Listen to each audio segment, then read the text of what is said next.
Elle est avec nous, Aylen, une artiste aux multiples facettes. On la surnomme parfois la pin-up des temps modernes, mais c'est avant tout une artiste talentueuse qui a su développer un style unique et captivant. Aylen, tu nous as un peu parlé de ton père, comment il s'est retrouvé en France. Alors mon père, Manoucher Nanvarazade, il est parti, donc déjà il est metteur en scène, poète, comédien, acteur, qui est né en Iran, à Téhéran.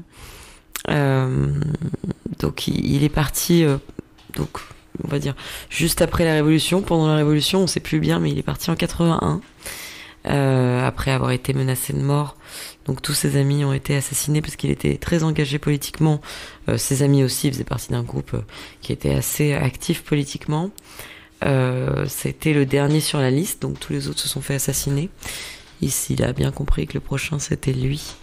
Donc il a pris des passeurs et il a fui l'Iran, en voiture, par tout un tas de trucs, et finalement par les montagnes à pied jusqu'à la Turquie, où il est resté quelques mois avant d'avoir cette demande d'asile pour la France. Il est en France depuis 81, et il fait encore pas mal de choses qui sont assez politiques. Il a des émissions aussi de télé, du moins il intervient dans des émissions assez fréquemment. Il est très engagé politiquement, évidemment en tant qu'artiste et en tant que citoyen de ce magnifique pays à la base. Il a envie qu'on puisse retrouver ce qu'il y avait il y a maintenant plus de 43 ans. Et je pense que c'est tout ce dont on a besoin. Moi, c'est vrai que du coup, toute cette situation en Iran m'empêche et m'a empêché jusqu'ici de pouvoir mettre un pied en Iran, malheureusement. Donc c'est vrai qu'il y a toute une partie de moi-même qui me manque, en fait. Et toute une partie de ma famille que je n'ai même jamais rencontrée. Donc c'est très difficile à vivre aussi au quotidien, parce qu'il y a forcément une partie de mon identité qui n'est pas, voilà, et que j'espère pouvoir retrouver un jour. Je pense que avec tout ce qui se passe en ce moment et tout ce mouvement des femmes qui se sont soulevées, qui ont pris leur courage et qui le prennent encore aujourd'hui pour leur liberté, mais leur liberté de tous les jours, quoi. Je veux dire, marcher sans voile dans la rue aujourd'hui, c'est une action politique qui est énorme, parce que c'est des filles qui risquent la mort, en fait. Et c'est-à-dire que à un moment où la liberté est plus forte que la vie elle-même, c'est là où je pense que ça a une vraie influence, en fait, et que ça peut avoir une influence sur son pays. C'est-à-dire qu'aujourd'hui, je pense que la jeunesse iranienne, parce que il y a les femmes, mais il y a aussi tous les hommes qui se battent pour cette cause. Je pense qu'aujourd'hui, en fait, ils n'ont plus peur de mourir, ces gens-là, parce qu'ils disent on ne veut plus vivre dans cette prison. Et c'est ça qui est juste incroyable et tellement touchant. Enfin, moi, j'essaie d'œuvrer comme je peux, en prenant part comme ça à des actions ou à des soirées de soutien. Donc c'est vraiment rien du tout par rapport à ce que les personnes font là-bas au quotidien. Et je ne sais pas si ça va porter ses fruits. Il y a déjà quand même plusieurs révolutions, plusieurs révoltes qui ont été menées depuis justement 79, qu'on en vient à se demander si cette fois-ci ça va être la bonne. Mais j'ai vraiment espoir aujourd'hui, parce que je pense que cette jeunesse n'a plus rien à perdre et ne fera pas de pas en arrière. Alors ce qui est malheureux, c'est que il y en a déjà beaucoup qui ont perdu la vie, et je pense que ça va pas s'arrêter là comme ça. Mais ça n'est pas en vain. Voilà, ça n'est pas en vain. Et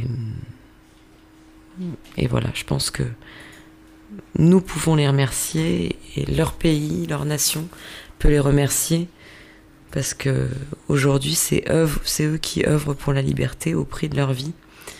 Et ça, c'est de l'héroïsme, voilà. Absolument, c'est très courageux de la part de cette jeunesse de voir certaines vidéos qu'on peut voir sur les réseaux sociaux, de risquer leur vie pour la liberté. Et ce que tu as dit, en effet, c'est quelque chose d'important à noter et souligner que voilà, ils sont prêts à tout, même sacrifier leur vie pour retrouver un pays libre.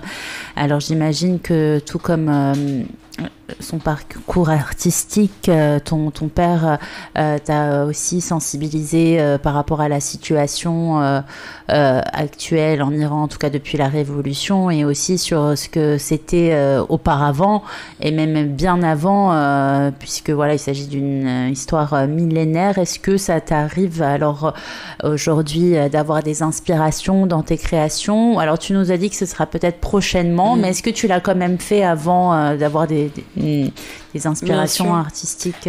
J'ai déjà écrit des chansons de toute façon sur l'Iran et sur le parcours de mon père. Voilà, mon père, c'est mon héros.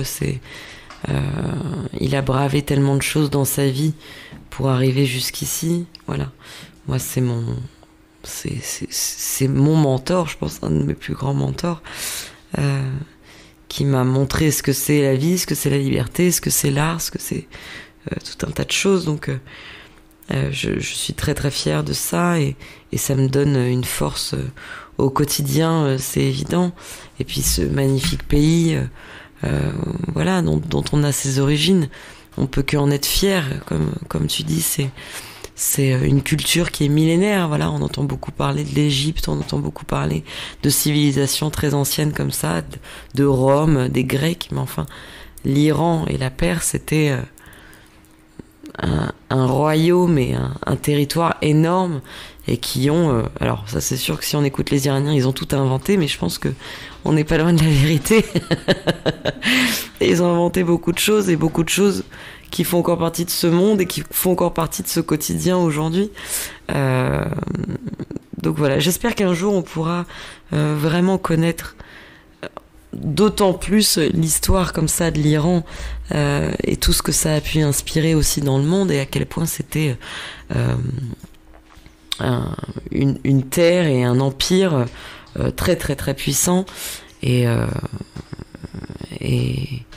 absolument magnifique, quoi. On a encore des vestiges et des choses de cette époque, alors plus beaucoup, parce qu'il y a des choses qui ont beaucoup été détruites aussi par les islamistes radicaux qui sont au pouvoir, qui ont pillé tout un tas de musées et compagnie, et c'est absolument abominable.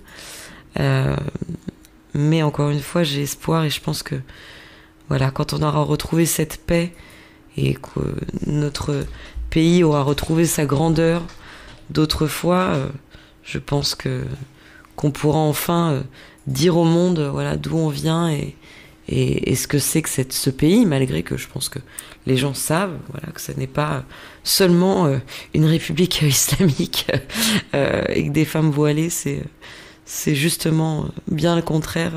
Ce sont des femmes fortes, des hommes forts qui sont là depuis des milliers d'années.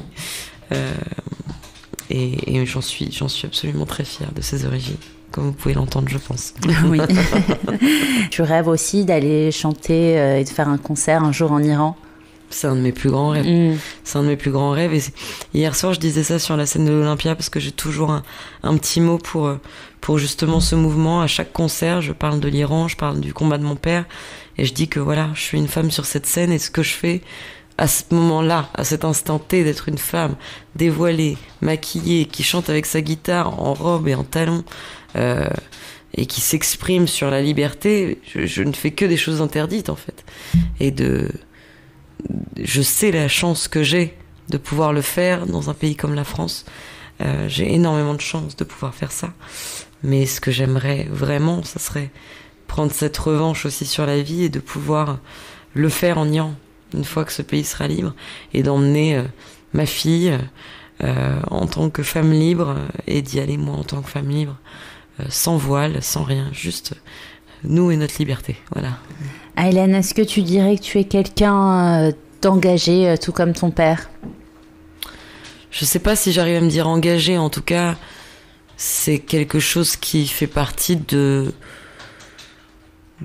de moi, en fait, de mon essence. Et c'est sûr que je suis très très sensibilisée sur tout ça parce que mon père m'a beaucoup sensibilisée de par son histoire.